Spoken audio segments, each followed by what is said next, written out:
रावण लैले ज्योतिर्लिंग देव घर बनल धाम, पूरा करेलन सबके काम। सुल्तानगंज से गंगा जल ले कांवरिया चले नंगे पांव। जय जय गूंज बैद्यनाथ धाम, भोलेनाथ के पावन गाम।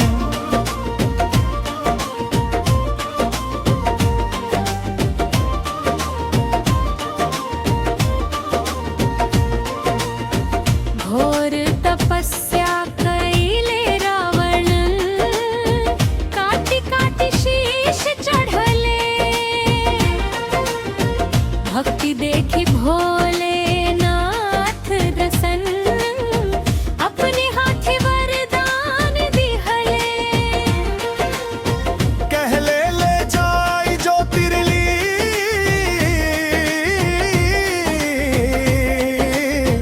लंका के करिहा उजिया। बाकिर धरती छू गईल जदी, रुक जाई यही जे सदा के बाद। अंतना लिंग बैद्यनाथ बाबा,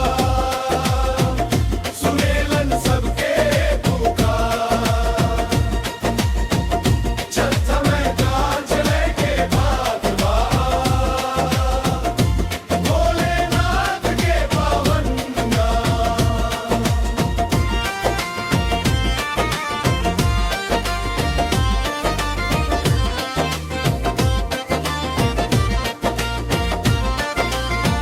डेराइल सभे देव देवता, रावण होई ना बलवान। विष्णु ग्वाला रूप धरी आइले, रचले अद्भुत एक विधान। रास्ता में जब थाकल रावण, थोड़ी देर आराम मांगल।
से गंगा जल ले, कांवरिया चले नंगे पांव। जय जय गूंज बैद्यनाथ धाम।